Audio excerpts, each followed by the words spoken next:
All right, guys, welcome to my UFC 325 and specifically Road to UFC Finals watch along. I'm going to be giving commentary, any random thoughts that I have, and we'll kind of see how things go from here. But I've got the event on just behind my camera, so obviously no fight footage being shown on here. But yeah, it's been like an insanely long time since I have live streamed, but I want to say it's probably been around a year.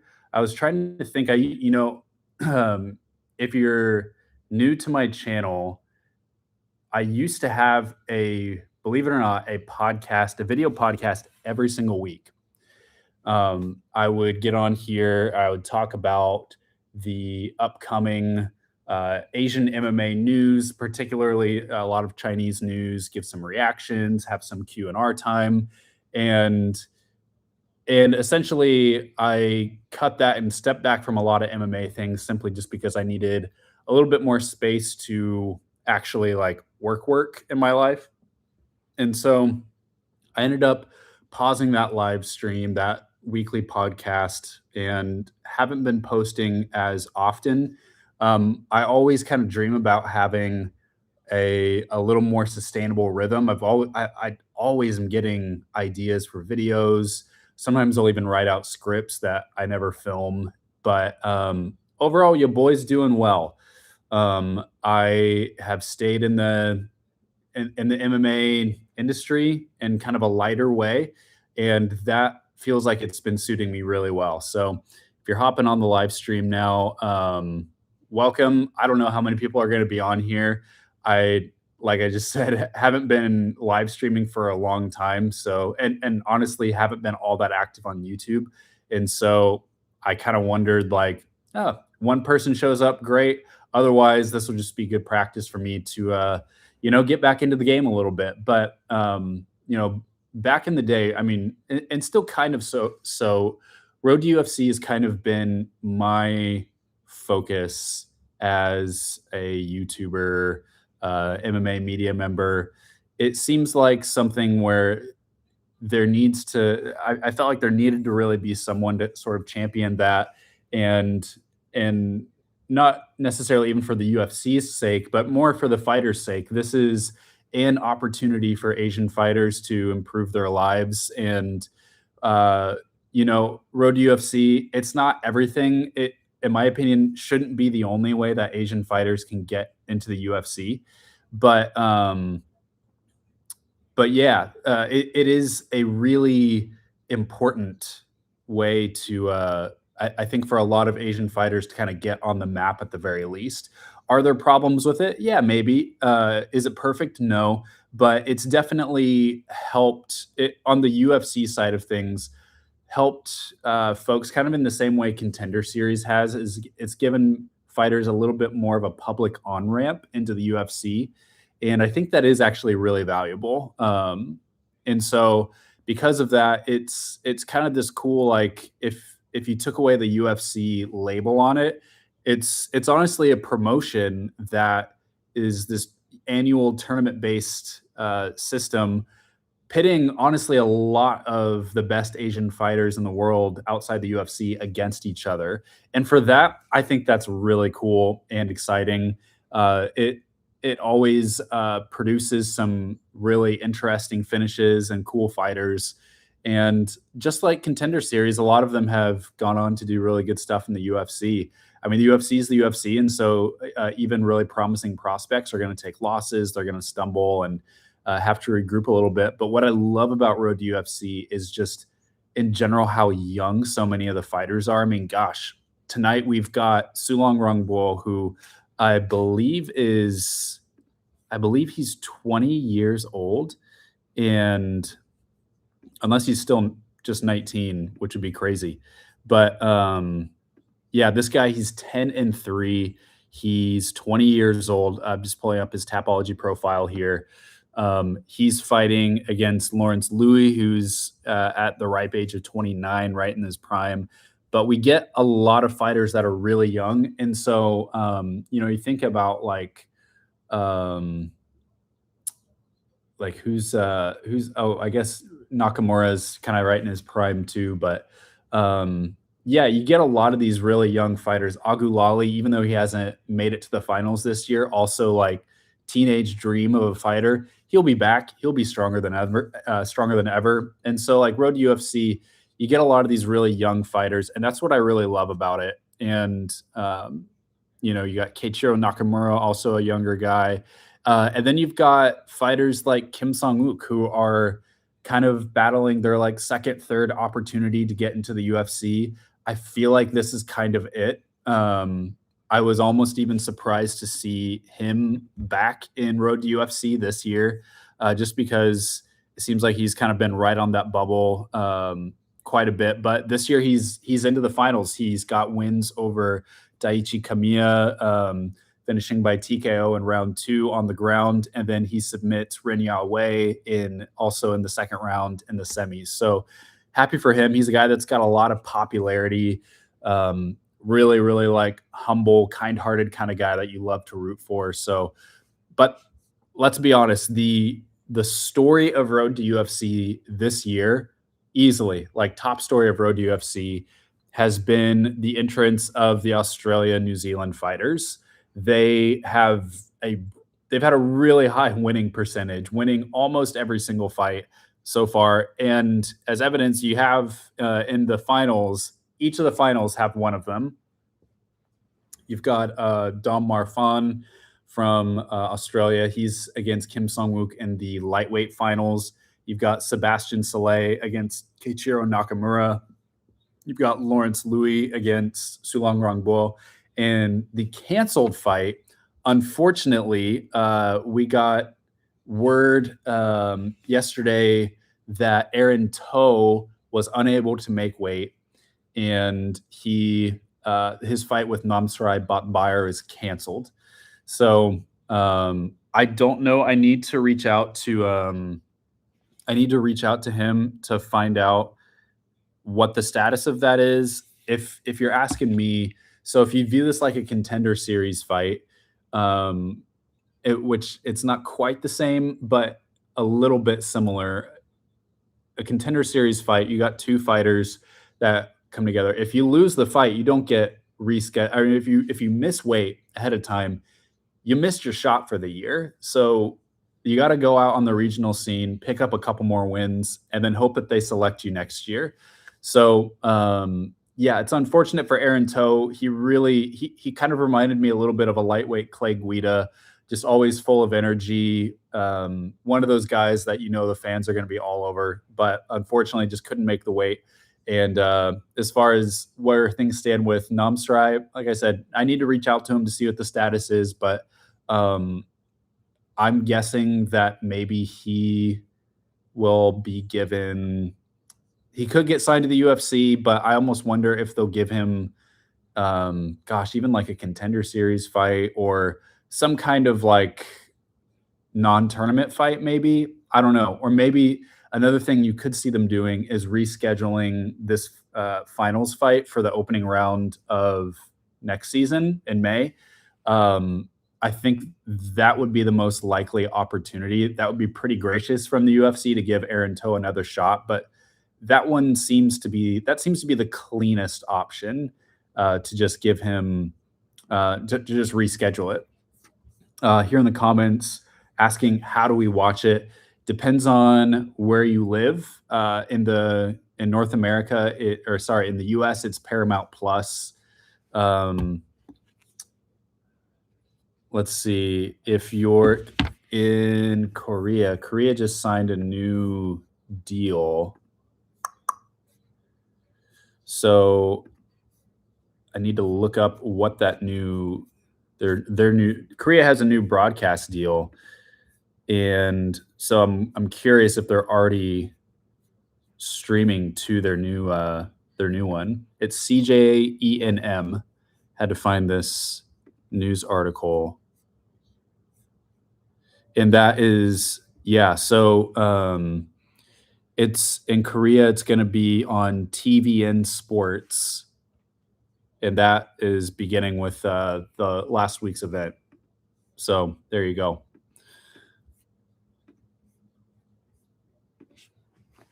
Looks like we've got this fight coming up now. We're getting into the pre-fight of Sulong Rongbo and Lawrence Louis. And man, Sulong Rongbo, I don't know if he's going to win against Lawrence Louis, a much more guy that's got a lot more years on him.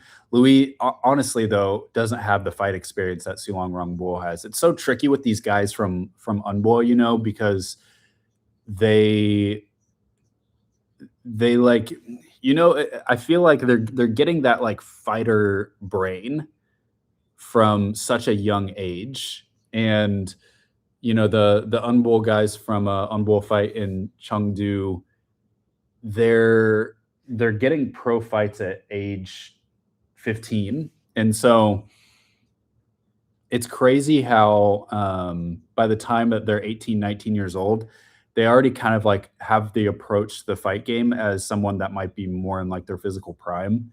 And so it's so tricky because you look at them and they look so young. They're kind of like, he's got this kind of youthful face, but the guy is so mature. I mean, Sulong Rongbo, you watch how he fights, so measured, no wasted energy, really pinpoint accurate. In fact, I wonder if we're making predictions on the fights here. If we're making predictions on the fight, I have Sulong Rongbo by a decision. I could see him getting a late TKO finish, but the thing is that he just like he's so accurate and he uses his range so well. In the fight with Niem Van E in the semis, Lawrence Louis, like he had a hard time finding Niem up until the second round when he caught him with like a right hook. But he had some trouble finding him. Sulong Rongbo, I think, is going to need a lot less time getting finding the mark. And so it wouldn't surprise me if Lawrence Louis came on a little bit stronger later, but then Sulong Rongbo might already have enough in the bank to win those first two rounds. So I wouldn't be surprised to see that. So there you go. There's a prediction on how the fight could go. Since Lawrence Louis, I follow Asian MMA, in particular Chinese MMA, a lot closer. So Louis, he's not a guy that I've really like watched a lot of tape on outside of his road to UFC fights. So I don't know a whole lot about him. And he comes from City Kickboxing. He very well could like take the fight. Like he's young in his career. So who knows? Like it wouldn't be surprising if his team puts together a really good game plan to beat Sulong Rongbo. A lot of incredible strikers over there at City Kickboxing. So Louis is going to be prepared, but are they going to be able to just like keep up with the improvements that Sulong Rongbo has made? That I don't know. That would be interesting to watch. So there you go. Some thoughts on the fight to come. I'm putting in, I work for Tapology. In fact, let me give you a little bit of an intro on myself. This is a good time to do it. I don't do this because I think I'm an important person, but I'm only doing this just because probably for a lot of you watching this, you're stumbling onto this channel. Maybe you typed in UFC 325 live stream and found this live stream. Probably some new subscribers since the last time I went live. So I'll just give you a little intro on myself and why am I live streaming this. I have been an MMA fan for 19 years. I started my first UFC event was UFC 77 back in 2007, October of 2007. Main event was Anderson Silva and Rich Franklin, the rematch. And so I've been a fight fan for a long time, and it wasn't until 2020 that I decided I'd love to create a media outlet that like the one that I've always wanted to have. And for me, like my experience, some of my college experience allowed me to be able to study abroad. And in that college experience, I got to spend time in China and learn some Chinese. And so, yeah, that brought me that brought me to China, and but at the time there really wasn't a whole lot going on in terms of MMA. So now, hold on, I just got to message one of my managers here. I got into managing the Tapology results for China in 2020 because I just started reporting on Chinese MMA. And because of that, I started getting a lot of opportunities and some cool things, some cool opportunities to do things that, man, I'm just so grateful for. Even got to get UFC credentials and go to Las Vegas to cover Road to UFC in 2023. That was crazy. Or sorry, 24. Um, so there you go. Here we are. I've worked as a fighter manager before. I've worked and written for a couple different publications. Here we are.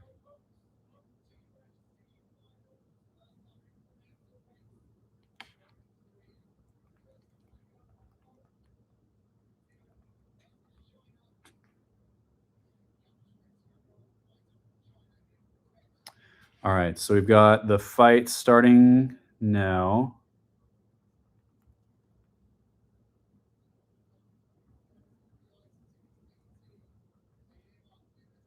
All right, just had to message my managers at Tapology real quick.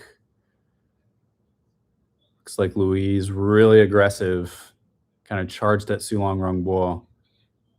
Maybe trying to just like close that distance, you know?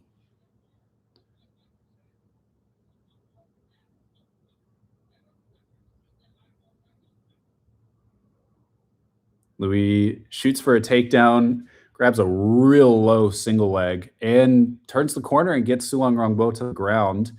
However, man, yeah, he's got good takedown defense. He gets right back up to his feet. Lawrence Louis tries to pull him down again. Sulong Rongbo gets back up to a knee against the cage. And now Louis throwing those knees.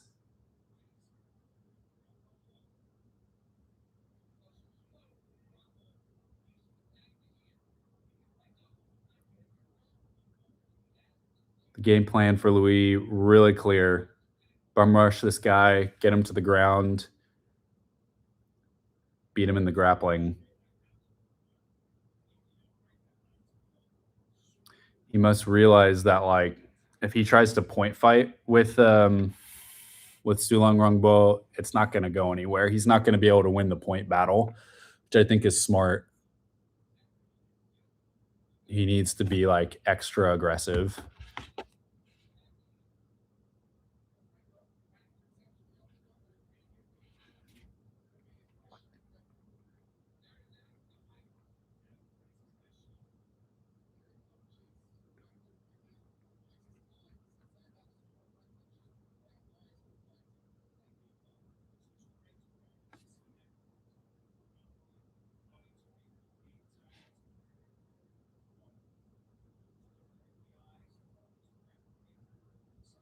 Here we are back at space again.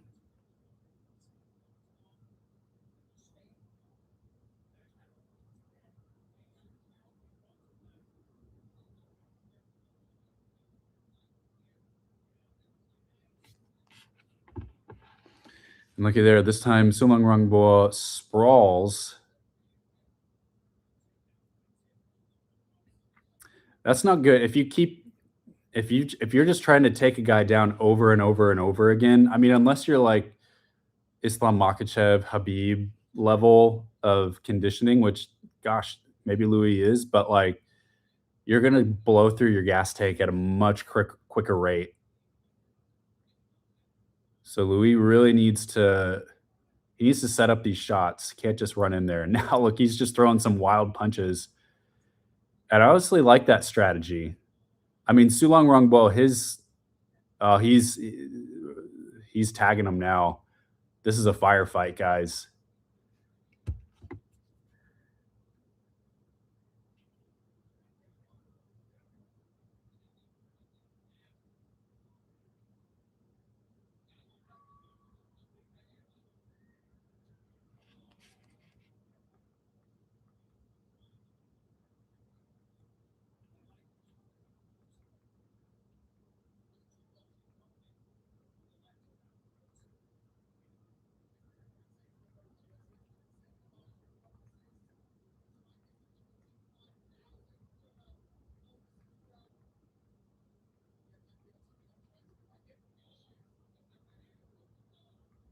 Jeez.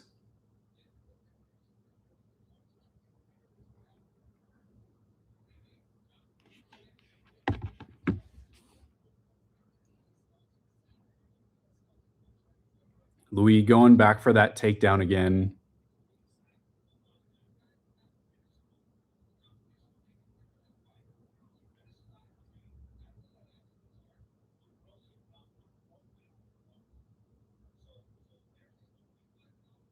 So we're like almost done with this round, and so far, definitely like the control is Lawrence Louis. I give him the round too. I mean, probably overall he's landed more strikes. There was a moment where Rongbo just had like a burst of firepower and connected on a bunch of punches. But I still think just like overall oh gosh, then you look at Louis and he's got blood coming out of his nose, breathing out of his mouth. Ugh. Not good optics here for Lawrence Louis. Let's see what happens when they cut over to Sulong Rungbo.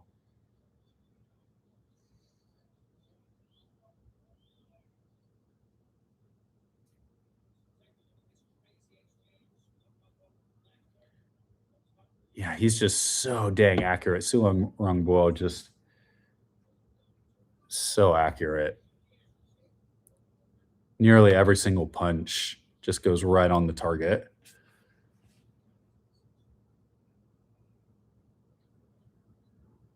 Was that enough for him to take the whole round, though?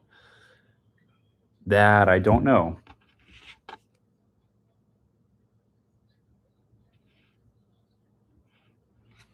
This could be really interesting round two. Are we going to get to a point when Lawrence Louis gasses out and he kind of has to just like stay on the feet throwing wild punches rather than this like really intensive takedown strategy?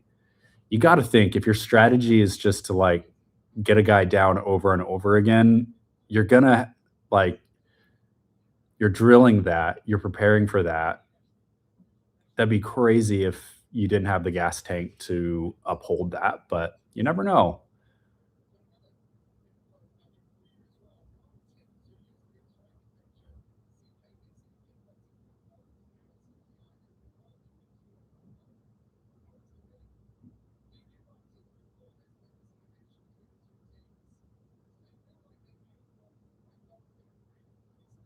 Yeah, Lawrence just kind of throwing some wild punches now, missing the mark, but he's the one pressuring, and there he goes for a really low takedown once again, but Sulong Rungbo pulls his leg out of it and then fires back with a counter.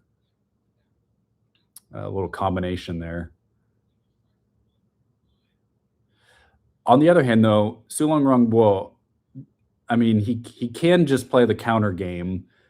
Lawrence Louis giving him a lot to counter off of, especially like if he doesn't, if Louis doesn't go low enough with the takedowns, he could try to clip him with one of his textbook uppercuts. Sulong Rungbo's got really good uppercuts. So, yeah, you could see that. I'm guessing that's why Louis dipping down so low is because he doesn't want to get caught by the uppercut, which is smart. There he goes again, goes for the double leg, turns into to a single leg. But the other thing for Sulong Rongbo is he going to be able to continually? I mean, he's defending the takedown over and over. That's also a lot of effort on his part as well. So you can't just defend takedowns for the whole fight and then expect to win it. You got to make sure that you're throwing in your own combinations. Even if Louis doesn't have a lot of success with the takedowns, then he's still not giving Sulong Rungbo space to really fight his fight. So it's almost a strategy that if he's got the cardio to hold it up, then Louis still could win the fight just based off of that like smothering aspect.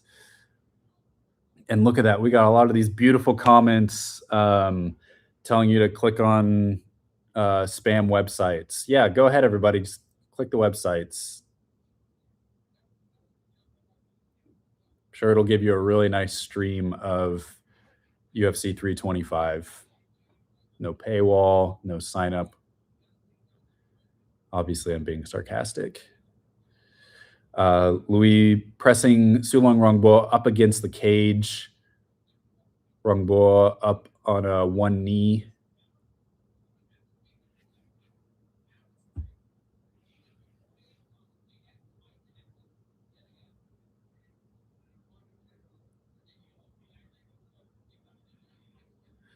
But if, I mean, damage is the criteria we're looking at here, Louis really hasn't landed like, I mean, right now he's kind of throwing these just like, just throw them up to look like you're doing something, kind of punches up against the cage, but they're not doing anything. They're there to be busy rather than to cause damage. But either way, you got to think he's winning this round. And there you go. They break, and Sulong Rungbo fires off like a 5-punch combination.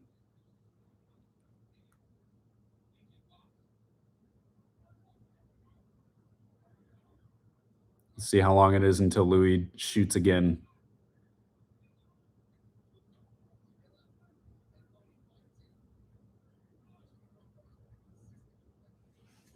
All these beautiful comments.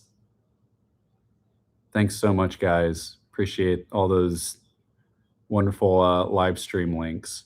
Yeah, Luis, he's still going for it. It doesn't seem like he's really slowed down that much. I mean, he's breathing. I think his nose might be a little bit compromised, but there's the end of the round. You got to think it's probably 2-0 for Lawrence Louis, which is crazy. I mean, even if we see Louis like gas out this last round, he's still going to take the fight as long as he can make it to the end and not just, get totally walloped. I guess if there were to be a draw in Road to UFC finals, I think there is a sudden death round. So we wouldn't be in that kind of situation.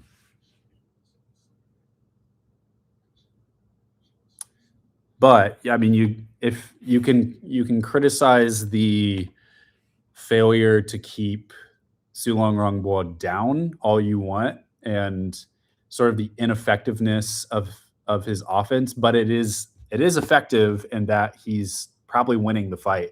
And you gotta compliment at least the cardio of Lawrence Louis. It's really impressive. We're going into the third round now. Louis opens with a jab. Sulong Rungbo has never really been a guy, at least for a long time, that has, thrown caution to the wind and gotten wild. But could we see that here in this third round? Maybe.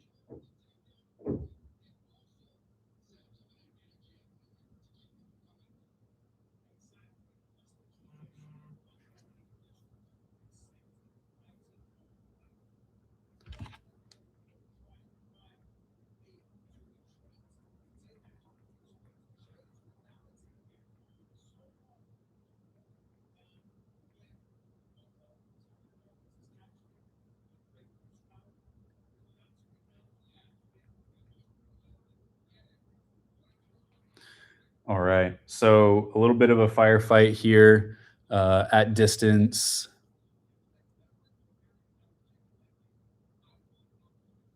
You even saw Sulong Rungbo kind of fake the uppercut a little bit.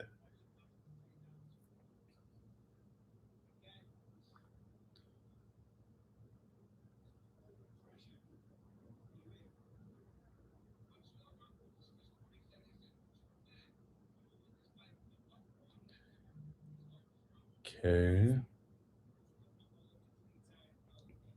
And look, even Aaron Bronstetter has it 19-19. Personally, I have it. I'd have to rewatch that first round. I think the first round was close, but it felt like that was around that Sulong Rungbo.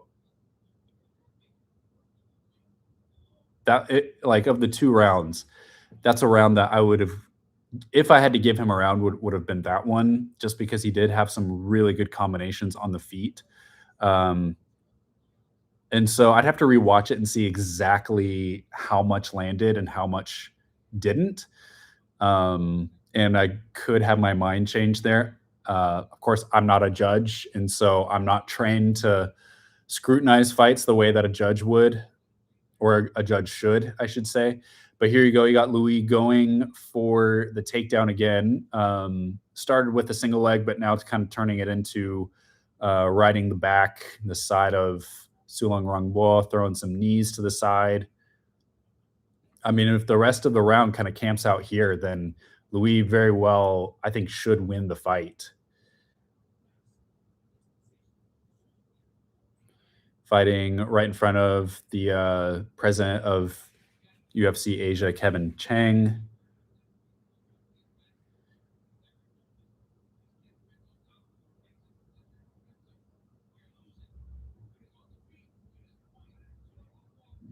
That would be, wouldn't that be so crazy, guys? What you're watching right now is potentially our first season of Road to UFC with no Chinese winners. Sulong Rungbo is the only Chinese fighter that has made it to the finals, and if he's out, then that's it. That's the story of the season, is the dominance of the Anzac fighters.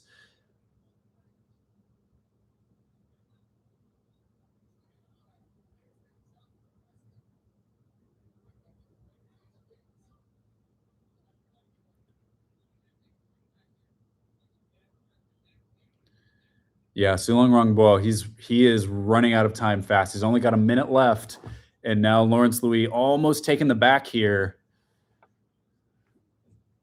One thing about Sulong Rungbo, I don't know if he's maybe gotten a little bit tired, but he's had a harder time separating as the fight has gone on. Or I should especially say in this third round, maybe Louis gotten a little bit of a second wind.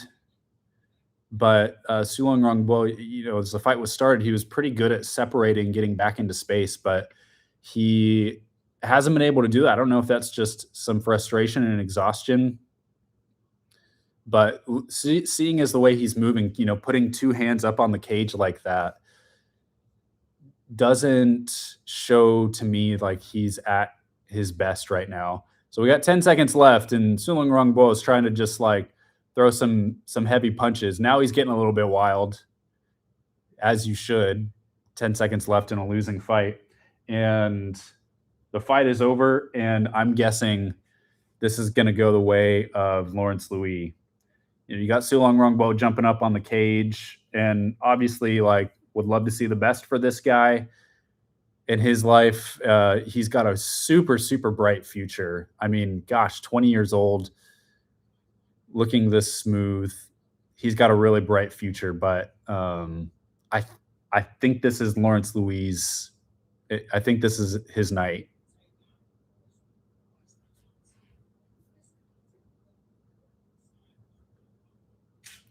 But who knows? You never know. Judging, man. And again, I'm not a judge. Sometimes my attention is a little bit divided in a fight. I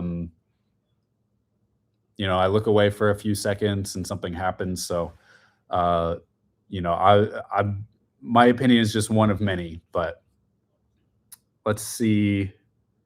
Curious. Let's look at social media. Let's look at Twitter and see how other people scored it. Danny Segura scoring at 29-28 Louis. Gosh, Aaron Bronstetter is so good at judging. He has it 29-28 Sulong Rungbo. He says, felt he landed the most substantial offense in the third. Will come down to the impact of his strikes versus the volume and grappling of Louis. That is true.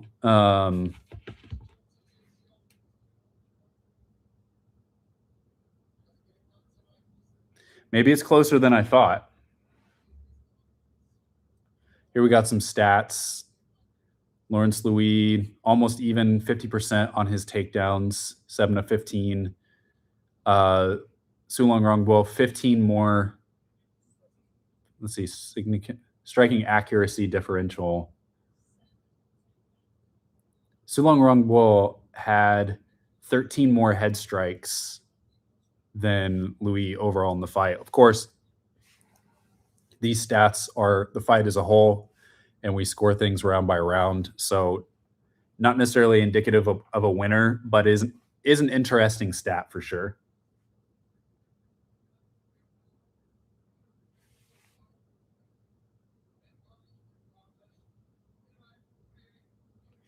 We got a split, guys.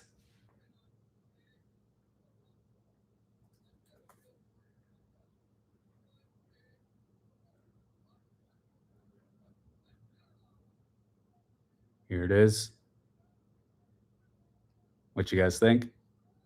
Lawrence Louis takes it by split decision.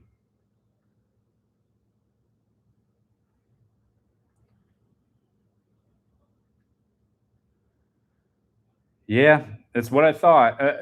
It was probably closer than I assumed,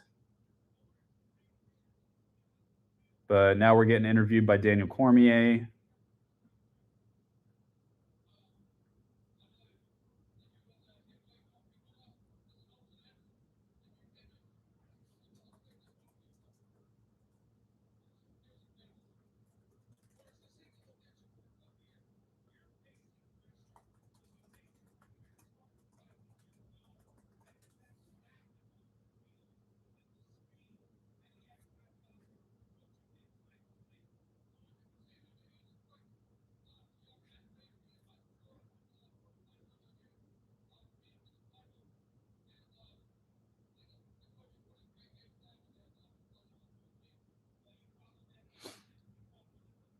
There you go.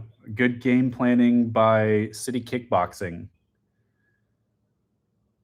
They knew Sulong Rongbo would be fast, and so they knew they had to get up in his face. He had to follow the game plan.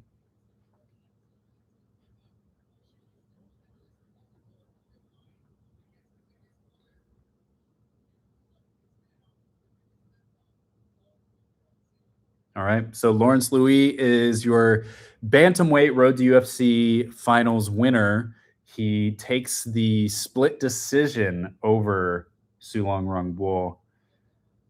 No stock drop by Sulong Rongbo. Still a top Chinese prospect. You'll see him in Road to UFC again. Lawrence Louis, an interesting addition to bantamweight for sure. I'm sure UFC loves having more fighters to be able to put on these Australia, New Zealand cards, so you'll probably see him on a lot of those. Um, Honestly, kind of switched up his game plan a lot for this fight. In the last fight, he struck a lot more with Niam Van E, but in this fight, he was, playing the wrestling game, trying to grapple a little bit more. So you love to see a fighter who has one style and then they change their style and they're still able to win. So if anything, that's impressive.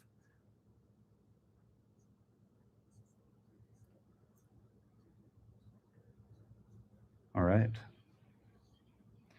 So congrats to Lawrence Louis. So now,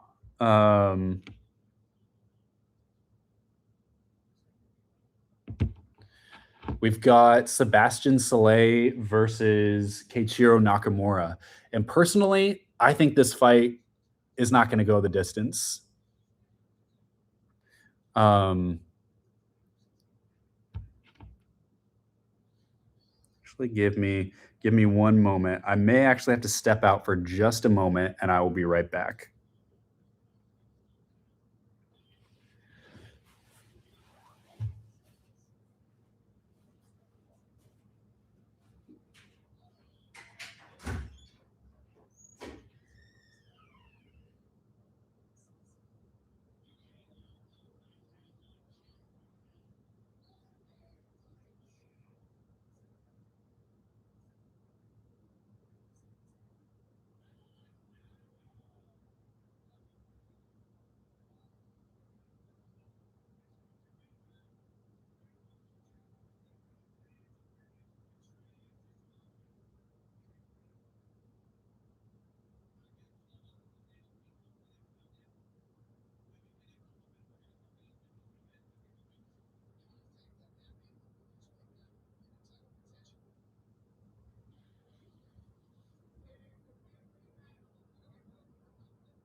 All right, and we're back, guys. Sorry about that. Had to let someone into the building. So we're back, and it looks like we're didn't miss anything. We've got the kind of pre-fight package rolling here for Nakamura and Soleil. You know, honestly, this fight, I went back and watched both of their last fights, and Nakamura, you know, he looks like one of those guys that can really take anybody out with his fists. Soleil, his last fight against his last fight, he won in like, you know, 35 seconds, something like that, against Kim Chong Yoon, if I'm remembering that name right. But um, so if this breaks out into a firefight, we really could have a pretty short fight. But yeah, the fighters making their walkouts now. Of the two, I feel like my gut is telling me Nakamura here. I feel like he going into this season, at least by me, maybe not by everybody, but he seemed like a guy that people were counting out. People didn't really know him, wasn't really like on the board in you know, in terms of like prospects that people were watching. And then so he goes up the ranks and he wins those first two rounds of the tournament. And I kind of feel like he's kind of a hidden gem a little bit. And I wonder if we're not going to see these two engage in a firefight and then Nakamura win the fight by knockout in the first round. I could see it. Soleil is also a guy that I wasn't all that familiar with ahead of time too, and has looked good. So really anything could happen is what I'm trying to say. Yeah, these guys are walking out now. It'll be a couple minutes before the next fight. Basically, yeah, I guess if you have any questions, you can throw them down in the chat. Just a few people on the stream here. Appreciate all of you tuning in.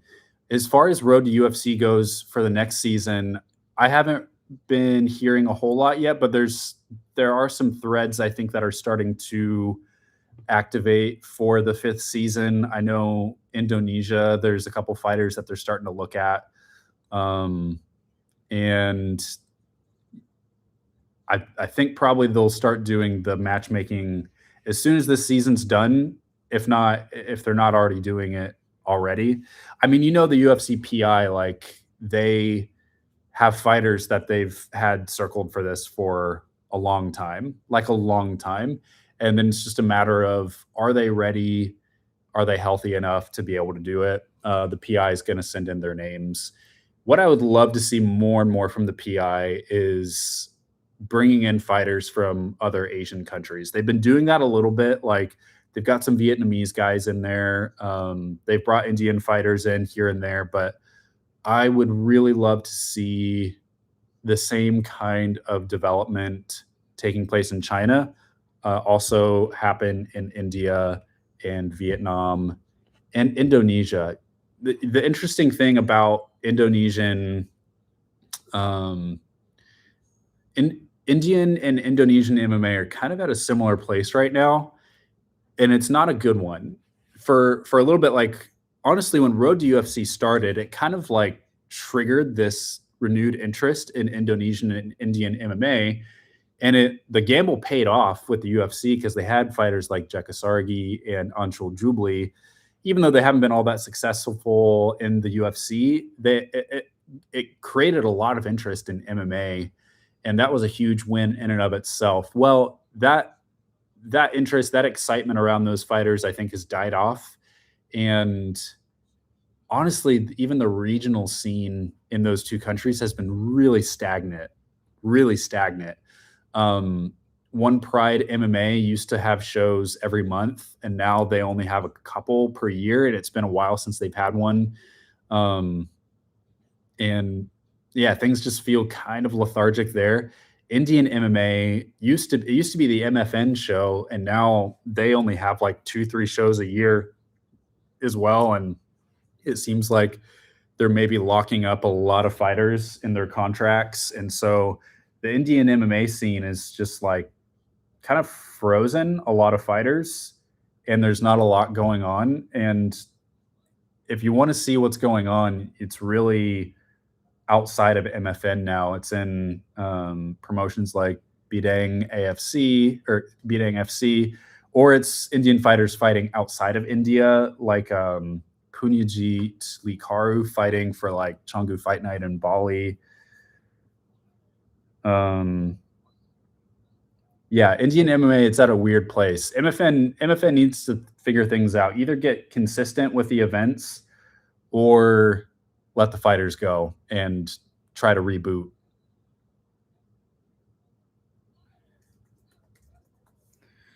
So it looks we've got the fighter introductions now.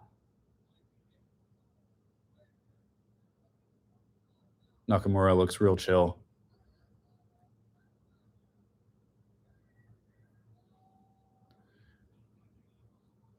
Not surprising to see a lot of empty seats in the Kudos Arena in Sydney.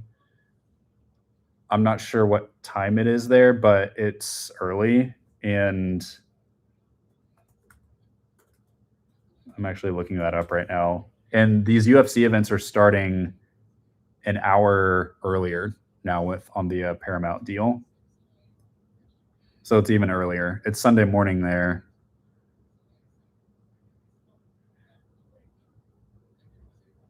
Yeah, it looks like it's close to about 10 a.m. Sydney time. So I'm sure you'll start to see things fill out a little bit soon.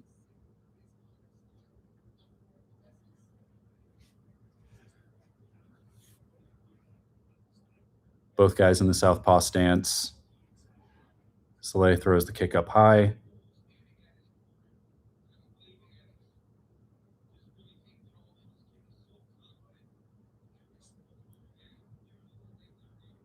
Soleil, a little bit of a tighter stance. Nakamura, hands a little bit lower, looser.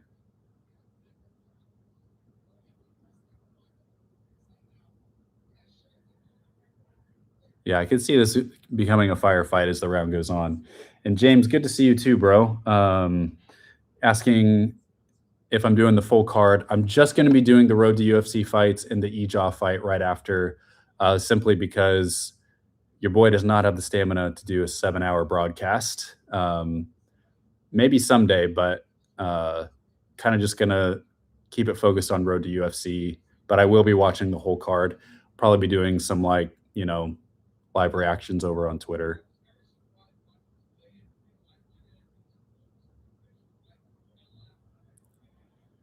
Soleil's the one with the pressure. I don't know if it's just me or does Soleil almost seems like he's almost a little bit undersized for the weight class. You see, he's like a little shorter. He just seems kind of small for 145 to me. And it could just be a comparison to going up against a bigger guy. But I've always kind of felt like he looks like he has like a lot of extra weight on him that doesn't kind of like that, you see the stomach shake a little bit and wonder if he can maybe cut down to 135.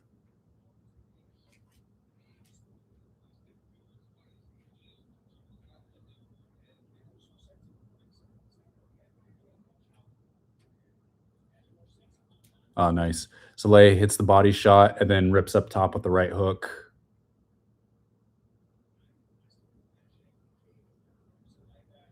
Nakamura is super, super calm, just so calm. Doesn't look like his heart is probably beating that fast at all. There he goes for a calf kick, but otherwise a little bit more counter striking this evening.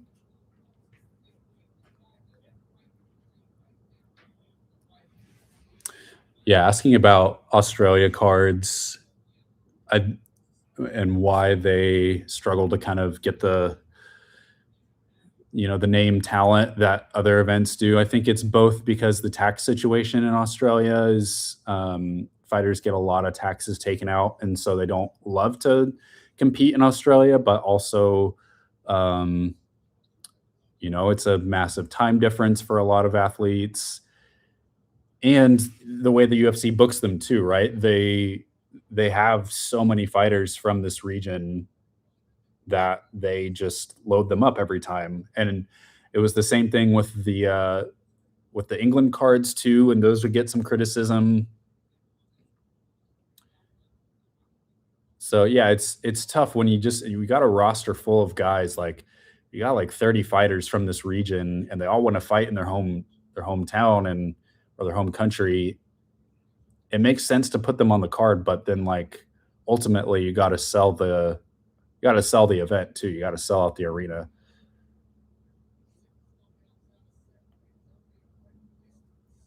But it's also just a hard time of year. If you look back on a lot of January UFC events, they're rarely like the most stacked events.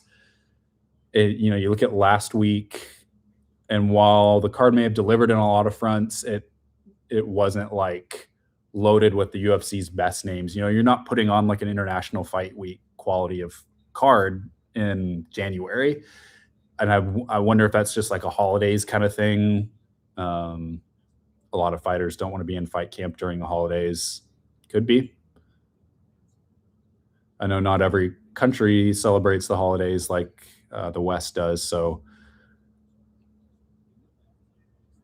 kind of makes sense, honestly, to have like there was that one year where UFC had the event in Busan, South Korea, like on December 27th, and that to me makes a lot of sense to go to more like Asian countries that maybe don't celebrate the holidays as much during the December, January months, but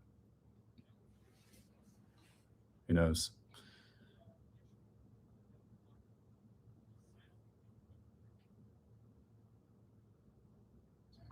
You know, you're talking about kind of fighters from Asia also liking to train in or to fight in Australia, New Zealand because the similar time. I'm wondering when UFC's going to make it over to Bangkok. That would be I think that would be a huge hit. It feels like if they can pull the right levers, then that could really be a big win for them. I think somewhere like Bangkok and I guess Bangkok more than anywhere else. It's got so many tourists and it's such like a hub. I mean, just man, now that I'm thinking about it, Southeast Asia, it just feels like it's this huge untapped market. I know the UFC is working on it, but like Thailand and Indonesia, especially, I don't think people realize how big of a market Indonesia is.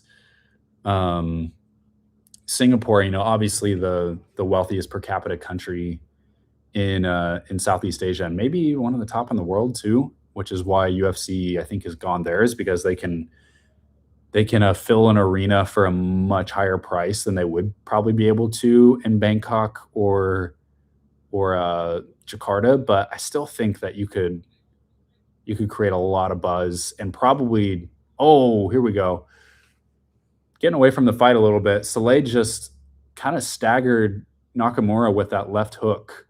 Definitely the most significant strike of the fight so far.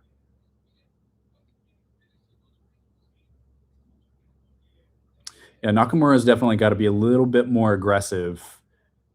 It's almost like he's too relaxed and needs to add a little bit more gas into his attack. There he goes for the spinning back kick, but Soleil catches it, dumps him on the ground, Nakamura right back up.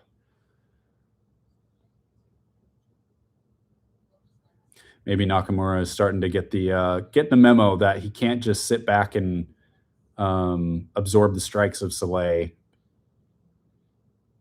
because he does. Soleil doesn't like carry himself as like a huge power puncher kind of guy, but like the record shows that he's got some hands, he's got some power, and here he gets the eye poke on Nakamura. We've got a little bit of a lull almost halfway through the second round in the fight.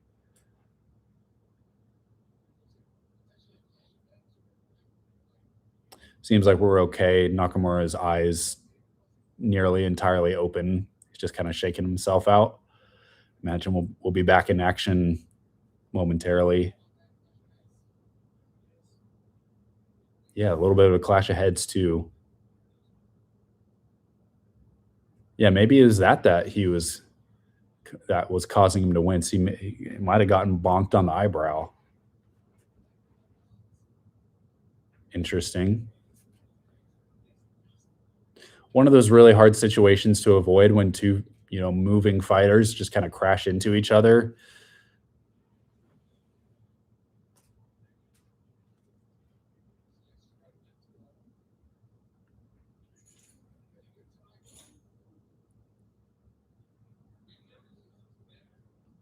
Sammy, welcome back. Good to hear from you.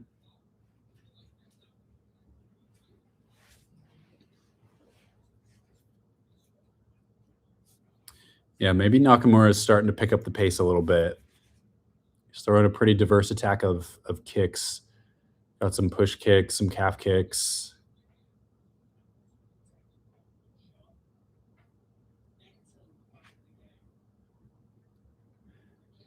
Yeah, James asking about hard to make money on YouTube. It is. I mean, if you're not just like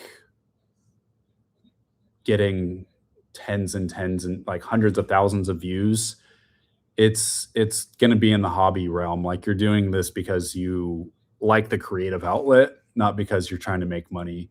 I do have another good friend here in town that kind of started the YouTube journey the same time as me, and he kind of does more like, if you're familiar with like Drew Gooden, he kind of does stuff like that where it's like some comedy kind of stuff. Like he talks about different topics. Sometimes will give himself like challenges to do.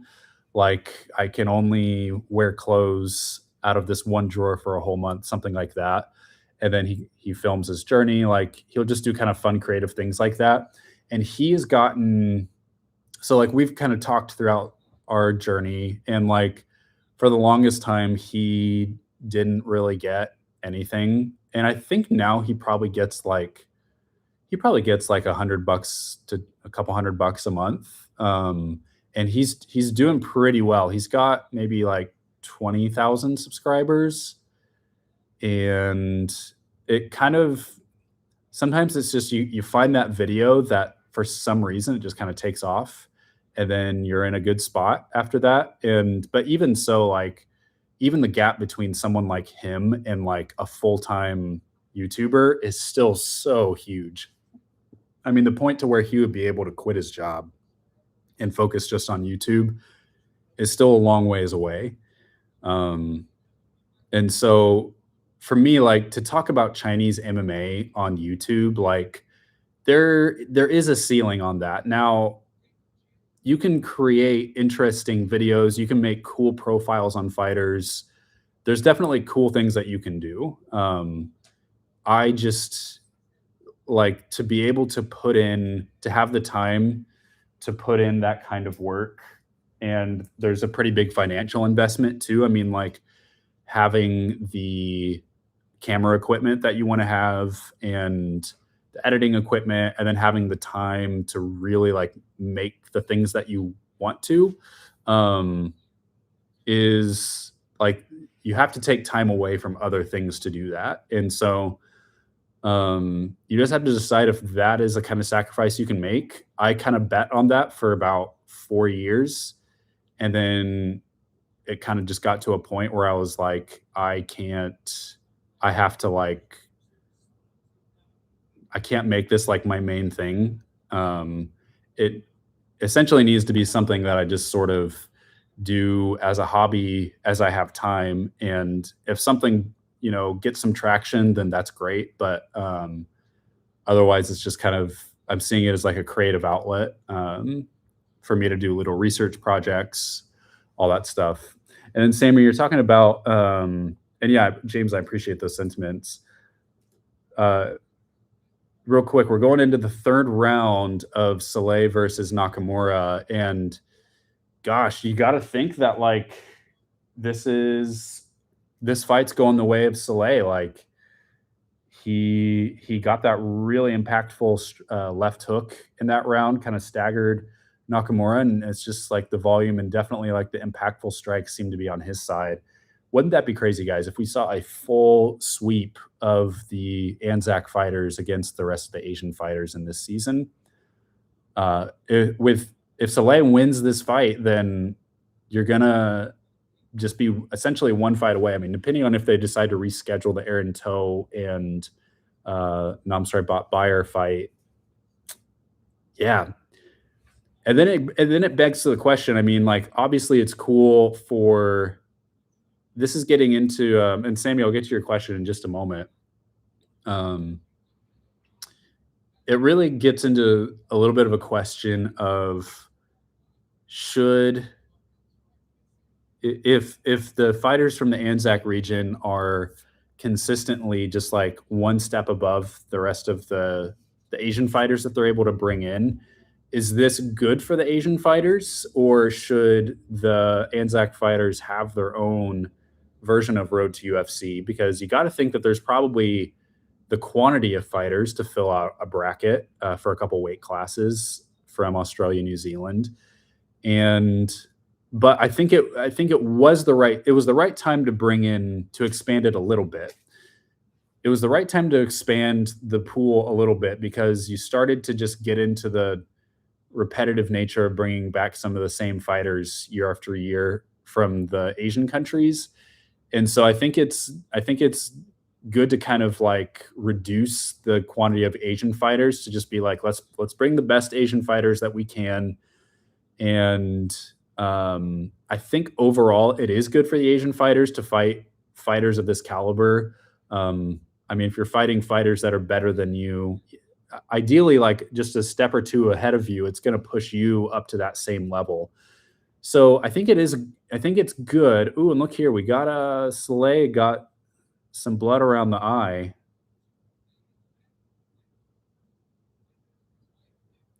Guys, it's hard for me to multitask. So any kind of like predictions or scoring that I make during this fight, take that with a grain of salt. I'm trying to answer your questions as well, and occasionally find myself on the rabbit trail. Looks like Nakamura threw a knee there. It's hard to see how impactful that actually was. It seemed like Soleil didn't really take it with the full impact that would really damage him, but Nakamura has definitely opened up a lot more. You know, Soleil's still the one that kind of throws that first punch, but then Nakamura is just a step behind him.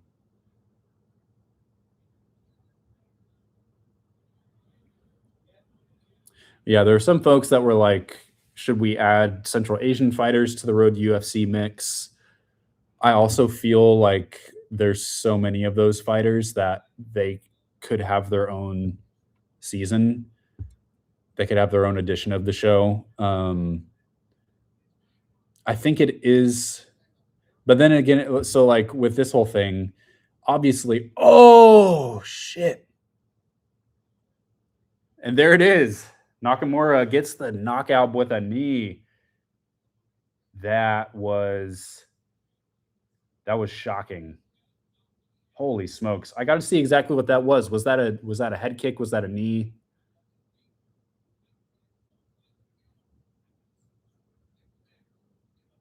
Dang. Okay. Well, yeah. I mean, you're asking was Nakamura losing? Yeah, I thought he was. He was just consistently behind this whole fight.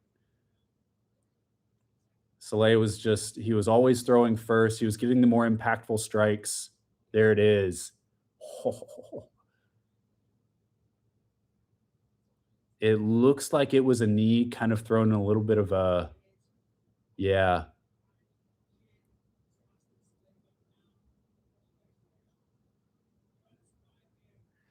I'm gonna record that as a knee.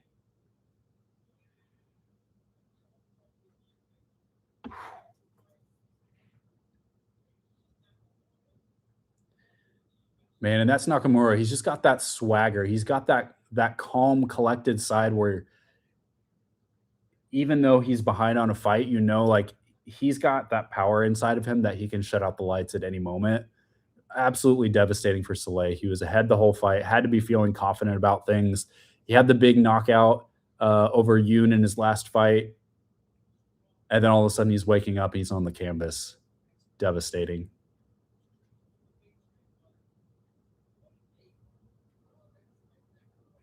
All right, let's get the time.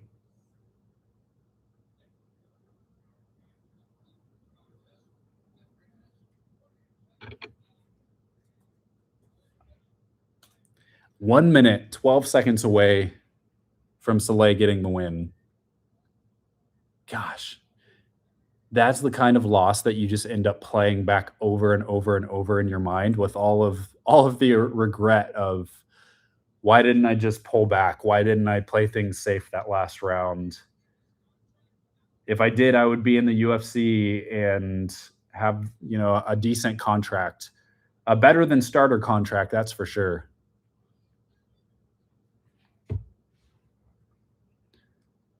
Okay, I do actually want to hear what Nakamura says in his interview.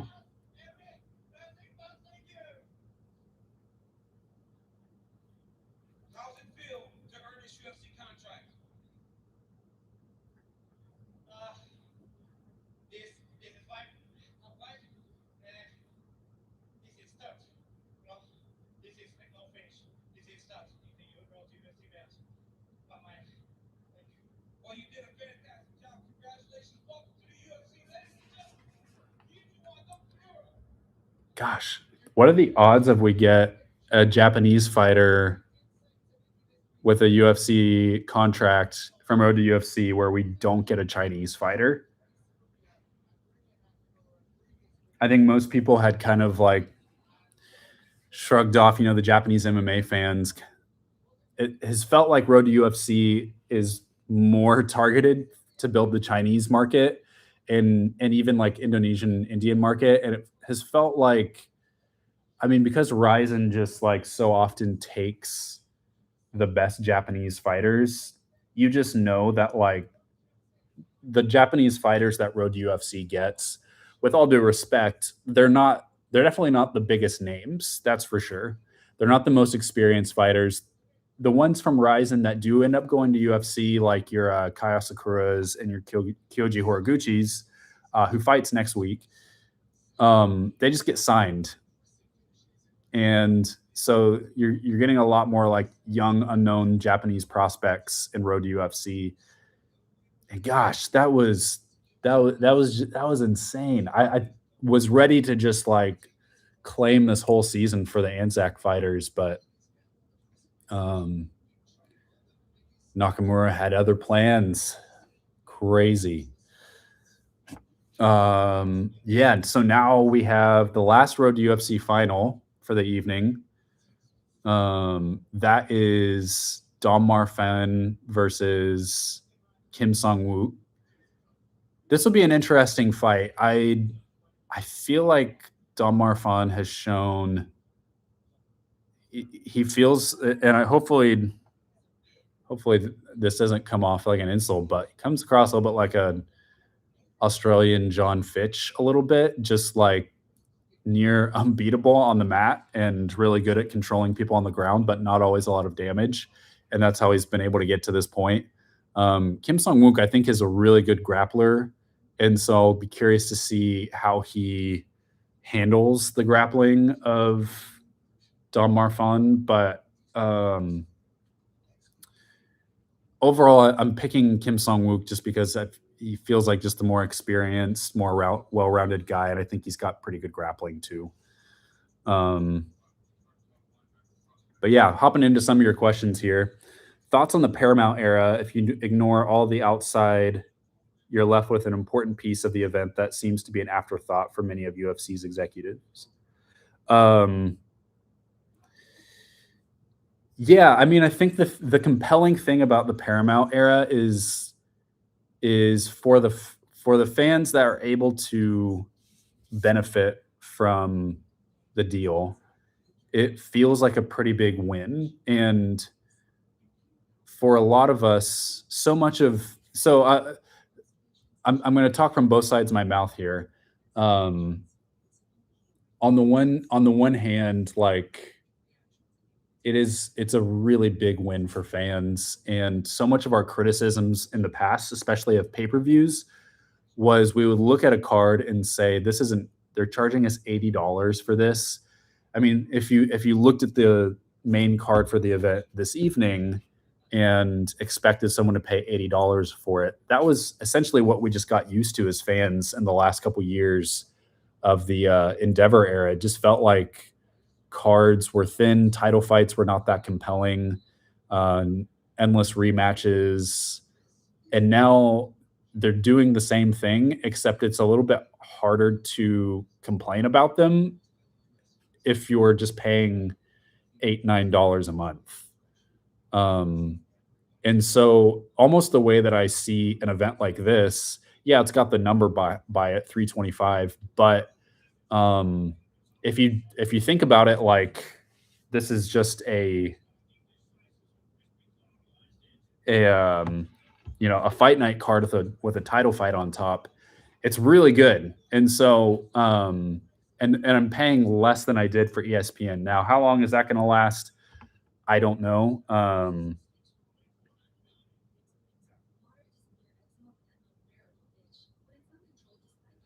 Sorry, just got a message from the one of the Tapology admins. Apparently, we're getting a lot of traffic on this event, which is great. So yeah, in that way, it does kind of transform a little bit of our expectations of fans because I think it's so interesting because we have the first quarter of fights pretty much laid out, right? And there's really no like big, like really big fights. Last week was not a big fight. The biggest fight that and it fell through was the Amanda Nunes versus Kayla Harrison fight. That to me feels like an all-time massive fight, and that fell through. We had Pimblett versus Gaethje, which is not a big fight. I mean, two well-liked guys, but like not a big fight, fighting for an interim title fight. The main event tonight, two great fighters, but a pointless rematch. Even March 7th, right? We've got I'm blanking. Who do we got on March 7th? It's Holloway and Oliveira. So it's for the BMF title. Again, not a big fight. Will it be a great fight? Absolutely. I wonder if the UFC is like, let's just let's try to be as consistent as let's try to put on as consistent of entertainment as we can. And don't worry so much about stacking every card. Just try to put on consistent entertainment. Um, and so it becomes much less about the fighters and more about the brand, more about the UFC brand than it is about the fighters. Do they love it when a fighter blows up and they can really build an event around a fighter, making an event? Absolutely, they do. But they got investors, they've got a lot of things to juggle, and it's just like better for their business when they don't have to just like exclusively rely on like big names to sell things.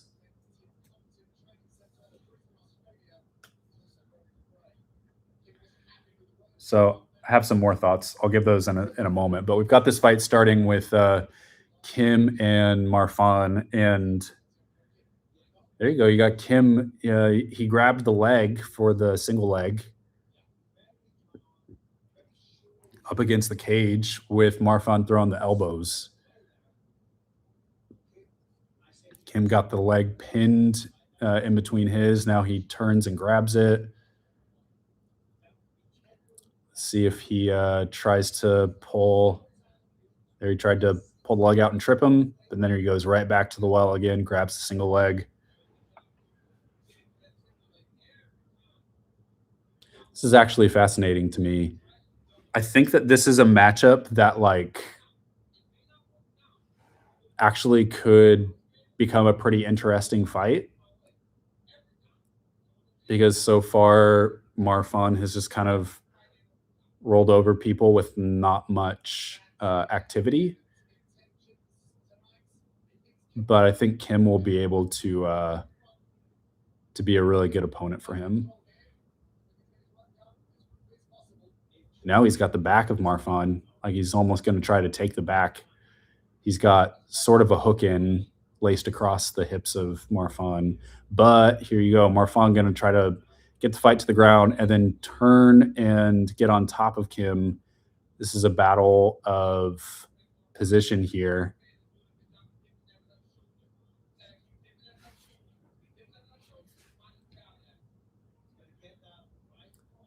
See who's going to win here.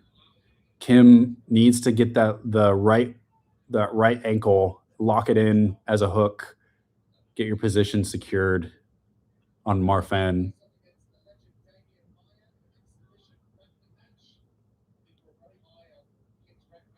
He's got the seatbelt on Don Marfan.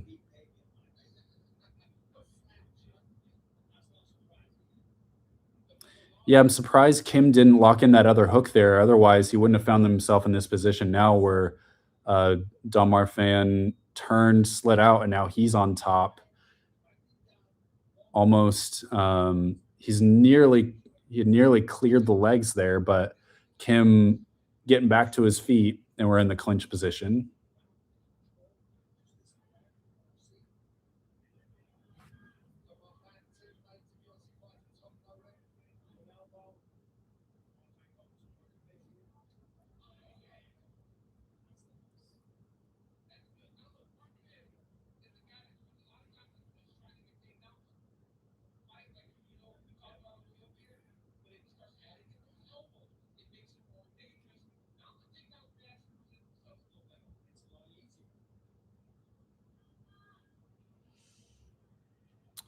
Kind of at a stalemate. I mean, this has been a really even round.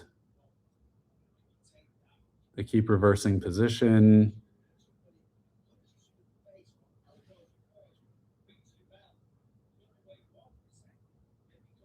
Really, if either guy could break from here and land a significant strike, they could put themselves ahead and potentially even win the whole round.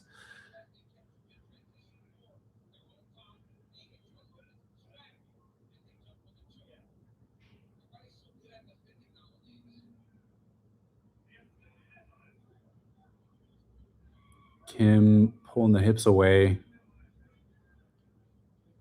And they just continue to reverse each other. Don Marfan trying to go for a throw, but the hips of Kim are strong, blocks it, and takes the back of Marfan. Oh, it looked like Marfan did some kind of spinning elbow there. I saw the cheek skin of Kim kind of absorb a big bone to the face there. The elbows from Don Marfan could just sneak him ahead in this round.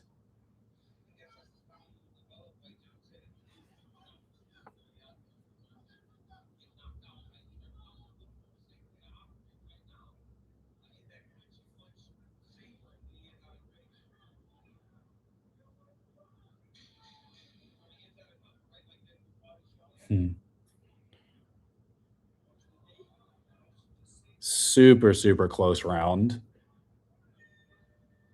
I think it's the elbows of Don Marfan that's probably going to get him the round for me. I don't know. What do you guys think?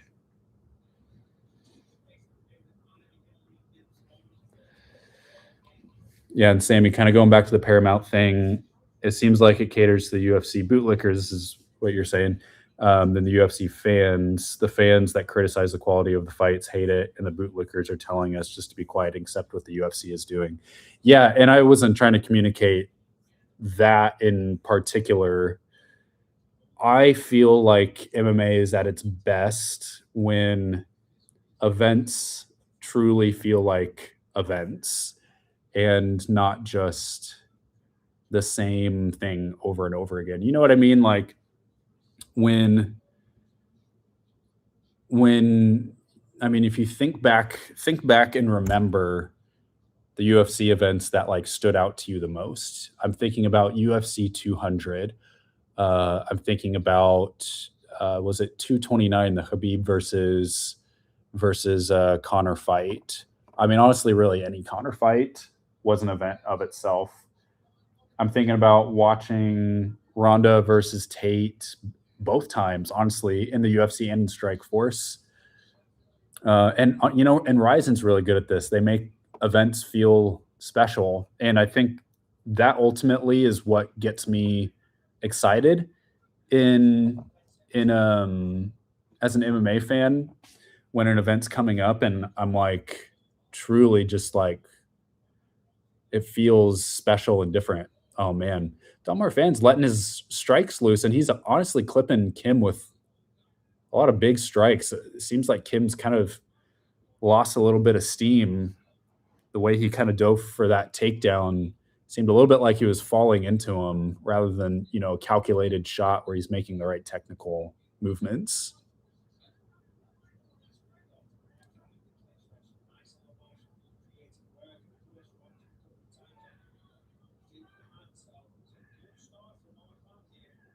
This could be a rough fight for Kim, which just like there's a side of me. I mean, I know I'm not speaking as a fan here, but just like whenever there's a guy who has been on the bubble for so long that is so good, and then to top it off, he's also just like one of the nicest guys ever. I mean, he's always anytime we've chatted, he's always been really just super, super polite and respectful. And even with all of his exposure on Physical 100, and he just has always been such a down to earth, kind of gritty fighter guy. So there you go. Kim ducks real deep down for a takedown. He gets it, but Marfan, he's just got more. He's a bigger guy. He's got more strength, and he's got more in the tank right now in terms of this fight. And so he's able to kind of push the fight back where he wants it, and he's on top of Kim. It's interesting. We're talking about the Paramount era, and I think in the Paramount era, it's a continuation of the last era. It's a continuation of the ESPN era and the way that the UFC was going. I really do think that the UFC is going to that they could face some really big challenges with sustaining a fan base in a few years. They put all of their eggs in the basket of let's cater to the MAGA fan base, and they've like almost like rebranded their whole product to go along with that. And that is such like that side of our culture is going to evolve, but it doesn't mean that it's not a cultural moment. And what will the UFC be when that cultural moment is at the very least not as powerful as it is right now? In 4 years, when God willing Trump is not president, or 3 years, and things move on. I mean, for crying out loud, the guy's going to be in his early 80s. He's not going to be around forever. However, there will be people that will try to, keep his legacy and keep that culture alive. But either way, I do think that like the ways that the UFC has branded themselves, they brand themselves that way, and then they are moving more and more towards like rather than building ourselves around particular fighters, we're going to try to have as consistent of a product as we can, which is consistently entertaining. And so, yeah, you do start like at what point are they just going to be able to? Are fans going to get stripped down? The consistent fan turnover. You wonder if that's eventually going to cause a lack of interest from fans. I do also think like people are saying, the UFC is not creating stars like it used to. I think those things come and go. I think that there will be a time in the future where we have someone on the caliber of a Conor McGregor or a Ronda Rousey again. I do think that. It's just hard to visualize that since they're not, as far as we know, in the UFC right now. But it doesn't mean that it couldn't happen again. It very well could. It could just be a moment in history when all of the stars are not in their prime in the UFC. Doesn't mean to say that there aren't things that are influencing that. I mean, definitely like fighter pay, a big thing, and just the lifestyle of a fighter. There's definitely things I think could if MMA paid as much as other pro sports consistently across all their athletes. Oh, there's that spinning elbow. Yeah, it was a spinning elbow from Don Marfan. We're in between rounds here, going into round 3. This doesn't look good for Kim. This has been round 2 was all Don Marfan. I realize I'm pronouncing it different like every single time. Here we go, round 3.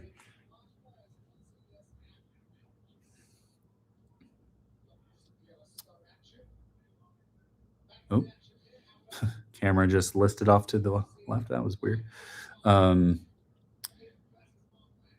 Yeah, I'm one thing at the UFC has been in a lot of ways is they have made a lot of smart decisions, even if they're not the decisions that you and I like. They have made decision. I mean, they're getting more and more money out of sponsors and out of TV deals, so they're obviously making a lot of smart decisions. But I do think that there will be, if not already, a plateau and then a decline. You could argue that MMA as a whole is in decline, and I would agree with that. There's not nearly as many as MMA events as there used to be, and it doesn't feel like it's at the place that it was in like 2017, 2018. But yeah, so I mean, the UFC, if they're going to follow the money, if the way that they're branding and marketing themselves is causing them to grow, they're going to keep doing that. And they don't care whether people like you and I like it. They especially don't care if people like me like it. But yeah, I'm with you. Like my fandom is not what it was 6, 7 years ago. For me, that is because of partially just the UFC just goes to the same cities, the same like 12 cities every year. And I miss when the UFC traveled a lot more. Um, that was a lot of fun to me. And at the same time, there were just a lot more really big moments.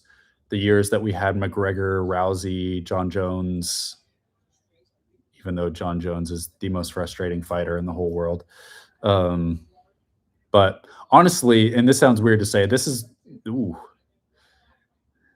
nasty nut shot there. Oof.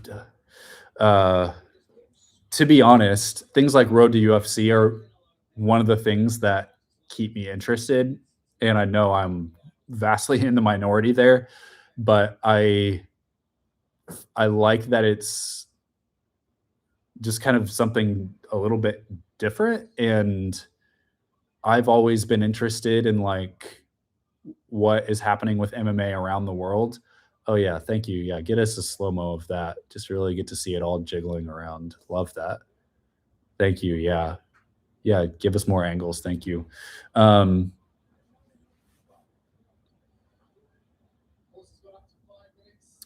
yeah, Kim is. This is not his day. Not for lack of effort, but I mean, you see on the face, he's got a lot of damage on the face. Don Marfan ready to go.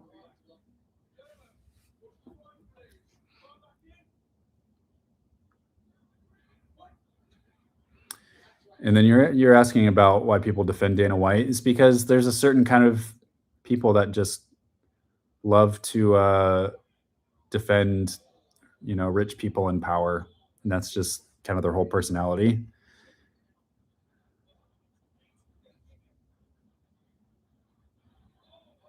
Yeah, my I don't know, my Paramount stream is really crappy right now for some reason. You're asking if all this hurts the sport. I think it helps the sport short term, but it's going to hurt the sport long term. I think that the UFC is capitalizing on a cultural moment, and they're not creating a lot of new fans. Or at least, I mean, what do I know? It doesn't seem like it. It's, I guess, maybe one thing for me to say that as someone whose fandom has declined, and it feels like their product doesn't appeal to me as much. But there very well could be a lot of new young fans out there that the UFC is appealing to that I'm not in tune with that. It's not like I have a lot of friends who are in their teens and 20s, so or low 20s, and so I honestly really don't know. It sounds like you've been a fan for a little while as well, and so sounds like we're kind of in agreement there. Um,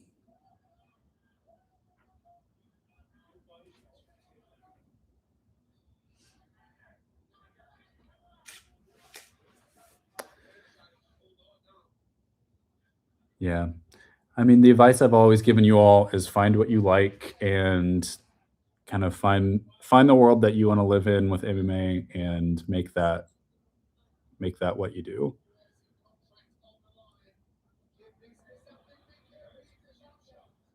I'd love to watch. Oh, this fight has gotten a lot. I mean, almost like that last bit of the Sulong Rong Bull fight. Kim has gotten a lot more wild, and he's throwing. He knows he's down in the scorecards. The fight's gotten a lot more wild. Kind of, when you get two grapplers, sometimes you end up getting kind of a wild striking fight. That's kind of what this third round has been. And can I just say, can we leave behind uh, pointing to the cage? Can we leave behind the McGregor walk? Can we leave behind shooting an arrow like Alex Bejeda? Can we leave all the copying other fighter antics? That's one of my just little pet peeves. Little pet peeves. Not a big deal. But I'm just like, a fighter did something, it was kind of cool, and then for the next 5 years, every up and coming fighter does the same thing. And find your own gimmick.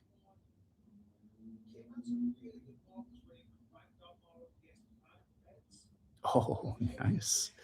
Switch kick. Or sorry, question mark kick. Hey, here's some news, guys. Road to UFC kicks off May 28th through the 30th. It's a three day window. UFC is coming to Macau on May 30th. I'm guessing Road to UFC opening round, the quarterfinals, will be the 28th and 29th. Good grief. Straight days of fights. Galaxy Arena. You love to see it. So there you have it. UFC's next, what we, at least the next event in broader China, that's going to take place in end of May.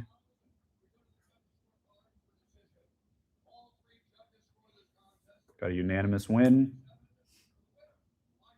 It's got to be Dom.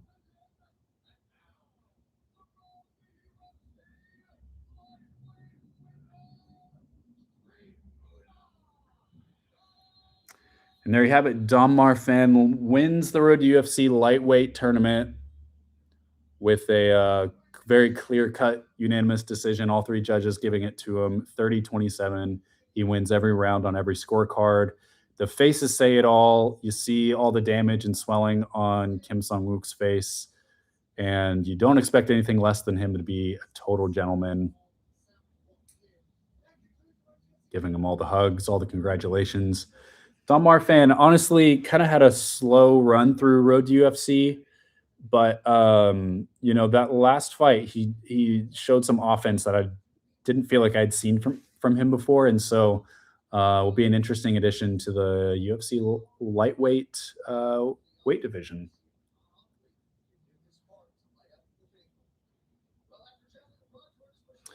But here we go. Now we're, gosh, just like that, we're out of the Road to UFC finals. And however, still kind of Road to UFC themed here with Yizha, Tibetan Chinese fighter, making the walk now. Yizha winning Road to UFC, I believe season 3.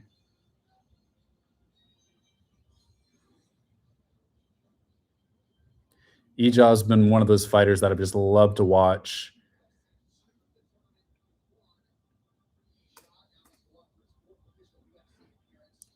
Kind of started off as a grappler, but now gotten a lot more wild, tried to have a more comprehensive game. I love seeing this guy fight every time. I feel like he grows in every single fight, and that's for someone who has, nearly 30 fights. And the other thing with so many fighters like him, the Tibetan fighters, and with that we're talking about Sulong Rungbo. You're in for something special with the Tibetan fighters. Sumudarji, Tibetan guy, Rongju, all of these guys, super exciting. And there's Sumudarji right there. I thought he was in. Was that him? Oh no, maybe that's his. That's that's Ija's brother Zecho Doji. He's another guy you could see, probably not in Road to UFC this next year, but he's a guy that's building some steam. You could see him maybe in a big opportunity next year, but he's coming up. The Tibetan fighters, they've got so much fun energy. They've got that like kind of cocky brashness to them, and they're all exciting fighters. And most of them are really good. They come from pretty much every Tibetan fighter comes out of Unbo fight in Sichuan, Chengdu City. And so they've pretty much all been fighting from like their mid-teens. And tonight, Yizha fighting the Turk Khan Ofli, who, gosh, I think he's an Ultimate Fighter winner. It tells you how much I watch Ultimate Fighter.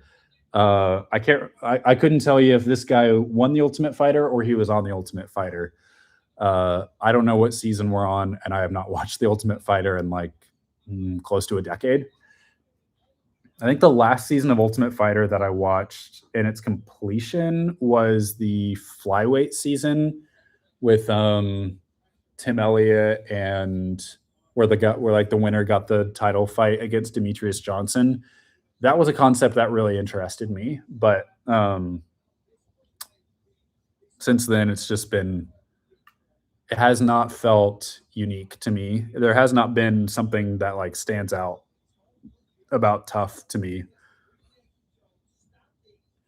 And it's crazy because there's so many like interesting format changes that you could have, or interesting wrinkles I think that you could put in an MMA reality show. The UFC has just stayed so consistent, and the seasons that I remember are the ones where they did something different. The the strawweight season where they brought in the whole weight class through that. That was a cool season. And then they kind of did something similar with flyweights too. I like that season. You watch the season and you just kind of have a feeling like only a few of these fighters are going to be in the UFC. Most of them are not, but we're in the fighter introductions now. Yizha 26-5. This is his 32nd fight. Just crazy.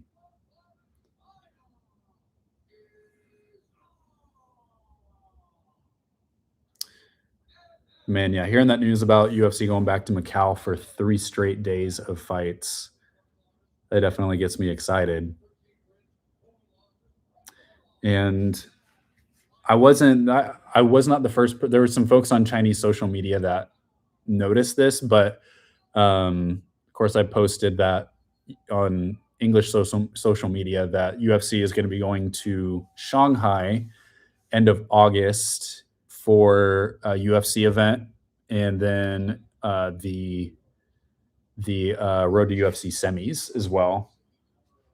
So we've got our next two Chinese fights booked. Has described as superhuman ex-commando father of six. He says Simon's brain just ticks different. So there's a lot of respect in this nation for Simon Weston. That man, Yizha. All right, and fight is a go. I would give you a prediction for this fight, but I can't say I know too much about Yizha's opponent, Khan Ofli.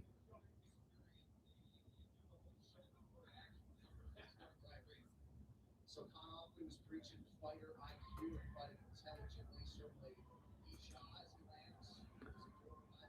This much, though, for Yizha, I am expecting a lot of activity and aggression from this guy. Every fight he has, he gets more aggressive.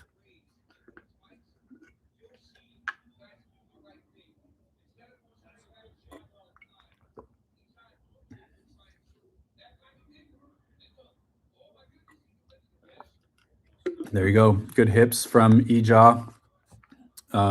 He blocks the takedown, gets on top. Ofli reverses it, but Yizha still scrambling, and he's got butterfly hook, goes back into full guard.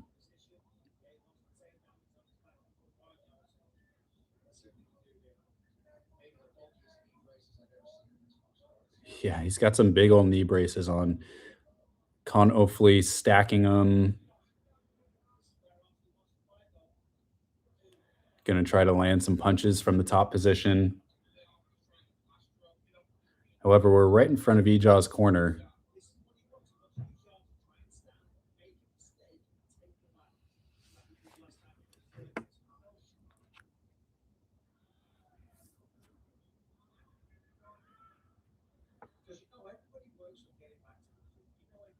Asking when the UFC is going back to Singapore. I think they completed the tourism deal that they had with Singapore. I think they completed it and then did one more. And so they don't have like an obligation to go. They could definitely make more. I think they can make more on ticket sales in Singapore than China. But yeah, it's like when they've gone recently, they've gone in August. But I don't know. You could see. I don't know. It'd be cool to see them go back in June, but it would be unlikely that we see them go to Asia twice in just a couple weeks. Ideal situation, they go to Japan in like April and are able to pull off a big event there with Tetsura Taira. That'd be amazing. If we could get the Taira versus Van fight in Japan, that would be a dream. Get Kyoji Horiguchi in the co-main event.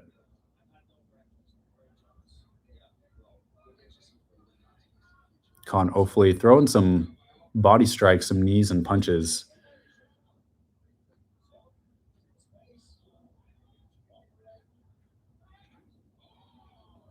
Oof.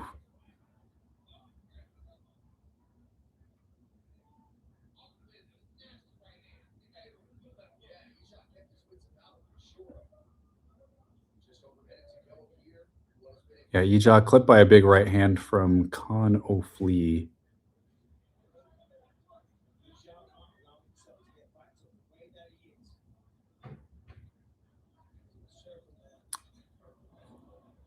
I thought that maybe Yizha would be the aggressor in this fight, but we've seen the opposite. We've seen Khan throw a lot more of the more damaging strikes. Oh, there's a nice left hand landing by Yizha.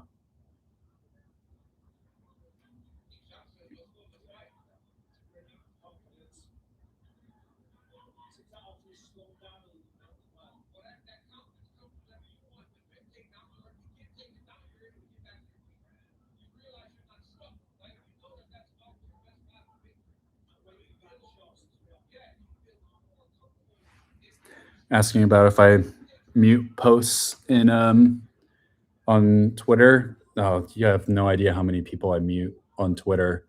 I mute people every single day, guys. Ooh, now hands of Yizha coming together.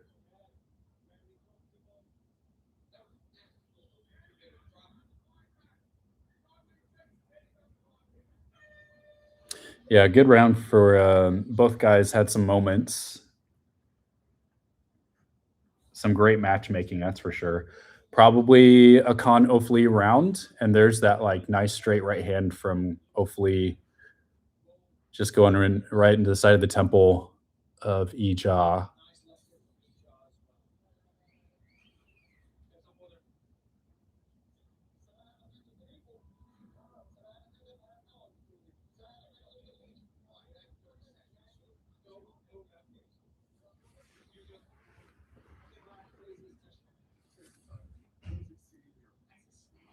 Yeah, again, like talking about, in the MMA world, having the world that you want to live in, I've muted so many people, unfollowed people. The circle that I actually follow is really small. And as much as I can, I've tried to make my experience just the people that I actually want to hear from. And, and yeah, pushing everything else out, sticking to the news, sticking to like really good journalists. And so a lot of stuff I just don't even see. Yeah. The high engagement, like getting paid for high engagement definitely like doesn't help like the quality of content on the site for sure. Here we are, round two.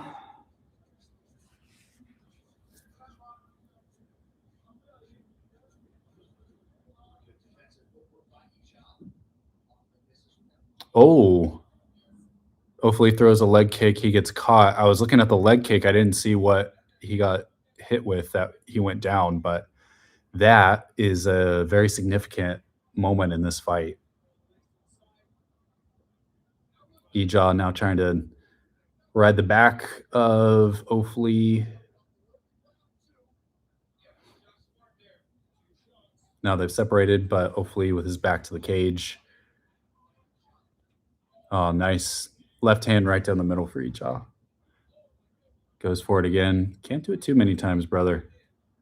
He's gonna figure you out. Oh,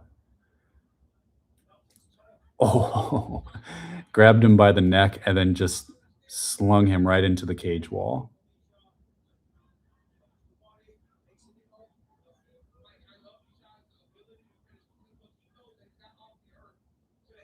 Oh, almost an illegal knee there.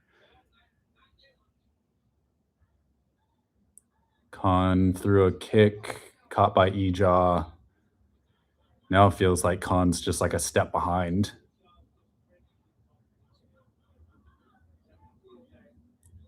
Definitely a change in confidence in between these two rounds.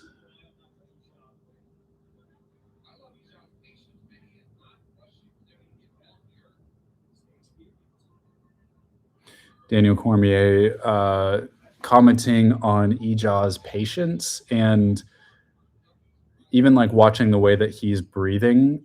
He takes those sort of deep breaths out of the mouth every once in a while, and they're not the like I'm really tired deep breaths, but it's like the I'm resetting myself a little bit. In times past, Ija struggled with the cardio, but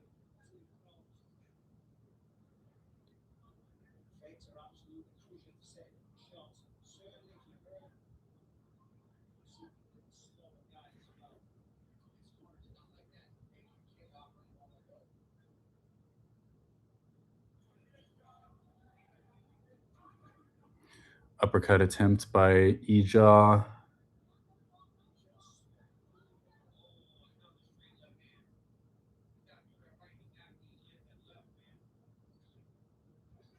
Ooh, there it looks like he staggered Khan a little bit, rips to the body.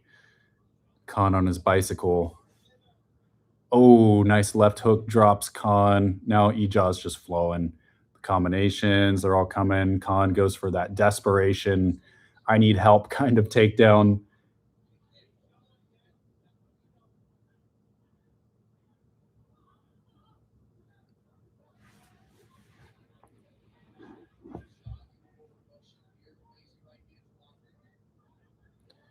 Yizha loving that straight left hand.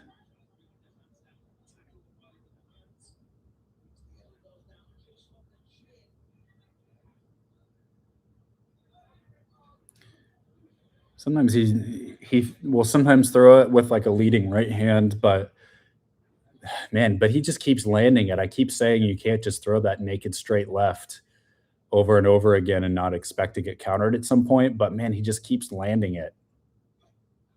Oh, there it is again. Yeah. Really just like outstanding round for Yizha.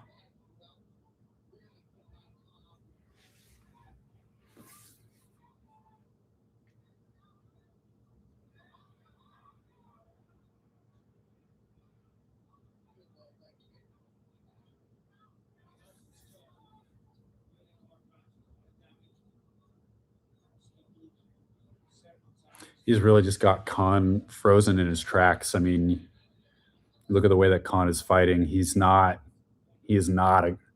being aggressive like he was in that first round at all. He seems really kind of shelled up, second guessing. And we've just got a round left, and I think that we're at a round apiece. I mean, there was a couple times Khan got dropped in that round, so like you could make a case for 10-8 for Yizha in that round, which could set you up for a draw. Um,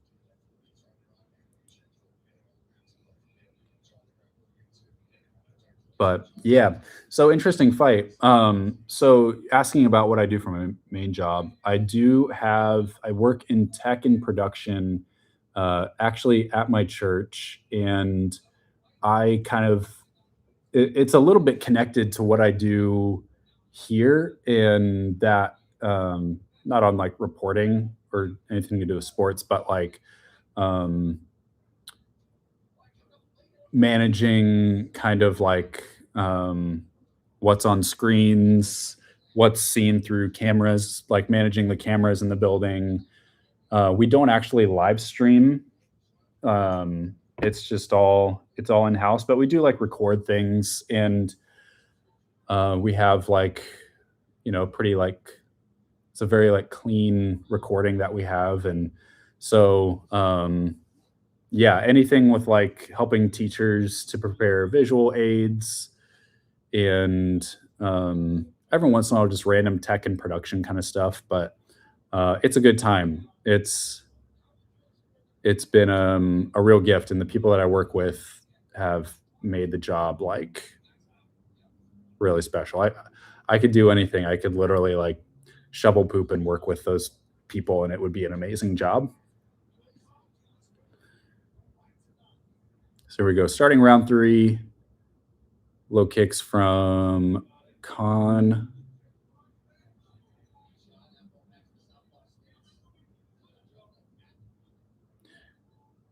Khan trying to find some of that aggression. Yizha really needs to like get his mark in early in this round to prevent Khan from really getting his confidence back and getting a second wind.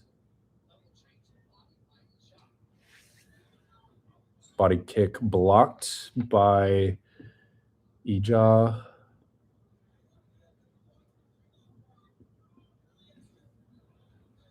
Khan kind of feints, looking down like he's gonna grab a takedown, grab a leg of Yizha.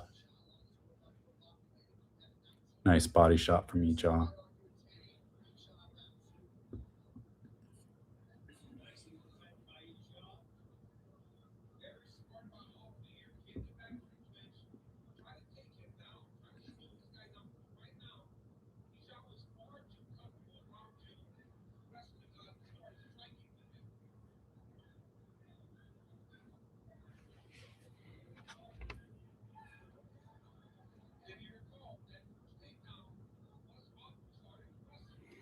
And then we've got 3 minutes left in this fight. We're resetting back at the center, and it's still anybody's fight. Not a lot of meaningful offense to decide a winner so far in this round. So it's really up to either guy to make a statement in these last 2.5 minutes. Yizha hasn't been throwing that straight left as much as he was in the second round. There he threw it right there, but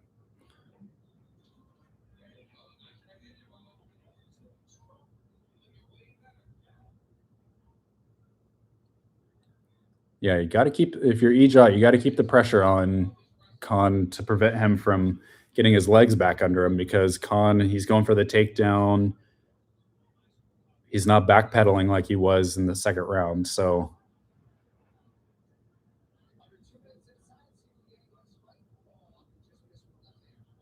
like if you had to, stop the round now, I mean, you would give this third round to Khan just based off of his activity. But Yizha, maybe he's getting a little bit tired.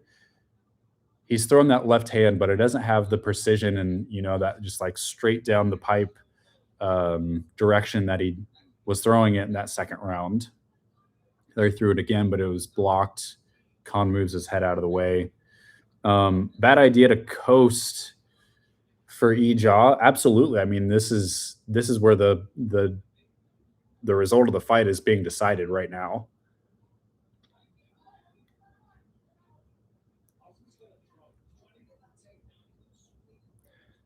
Asking about if it's interesting that people who have real jobs and talk about MMA have good or respected opinions.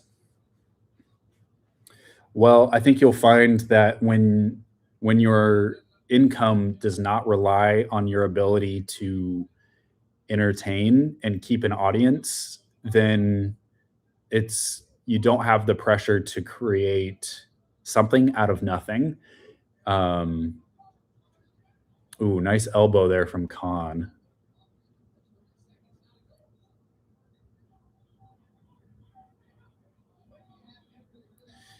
Man, you'd hate, for Yizha, for him to throw away this fight in the last round. I think it really has come down to conditioning, but I mean, he's trying. He briefly just got Khan to the ground, but we're ending the fight. He's got his hands down, his mouth open. I think he mostly just ran out of gas, and he's done. And the fight's over. And we're just waiting for the scorecards.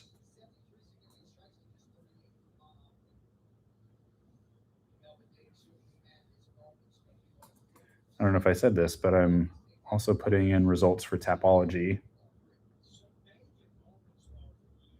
for this event. Big deal.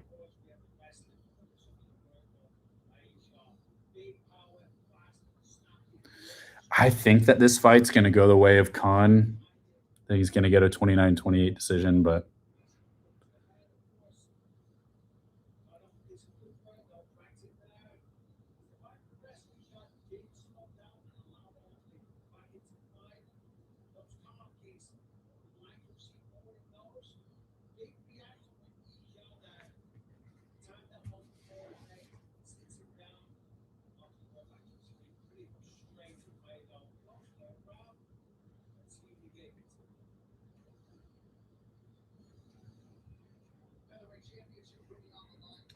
super close fight.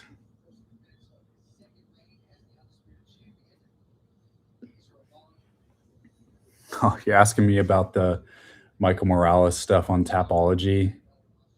Yeah, I'll get to that right after the decisions called out here.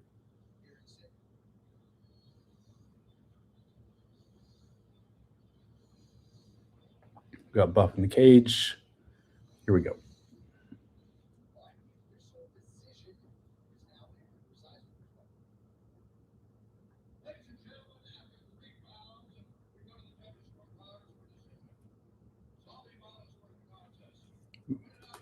Gonna have another split.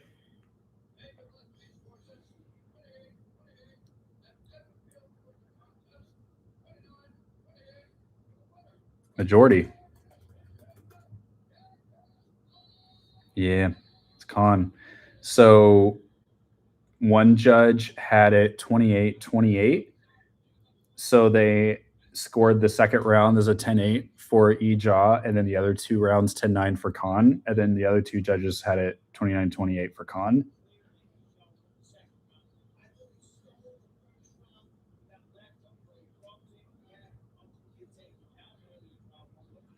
Probably some people that'll debate that decision, but personally, that was what I scored it, and so I don't have a problem with that. We got no interview here, and we have got the next fight on the wings. But yeah, I'll sign off here in just a moment.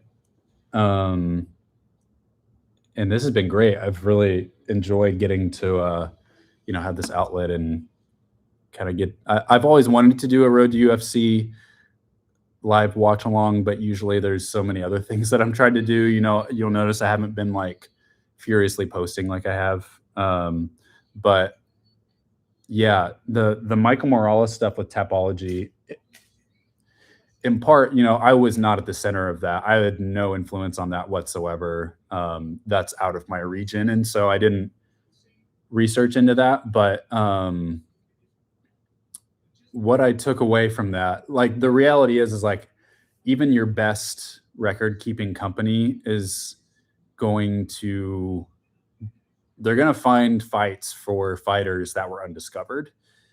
And the thing with like really, really grassroots regional MMA is sometimes they don't like, they don't fit in the boxes that we always like them to. And it's not always clear exactly what you're watching. And they don't,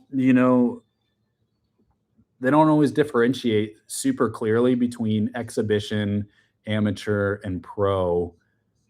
And so when you have like something like a pre-recorded reality show, it gets really tricky knowing how to classify things. And you ask one person and they say one thing, you ask another person, they say another thing. And the person that you're talking to may give you the response they did because they want it to reflect a certain way on their fighter. What I have learned through 4 years of record keeping through Tapology and working as a fighter manager and media member is that for the most part, people will do anything that they can to make their fighter look good.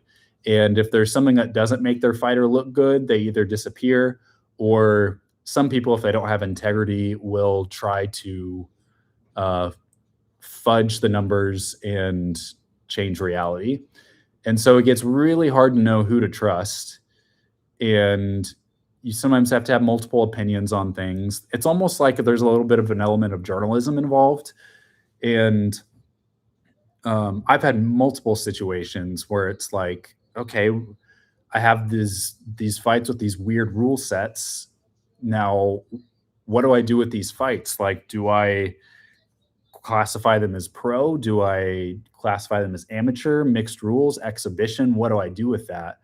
And so it does kind of lean up to my discretion if I'm putting in the results, and I try to like ask who I can.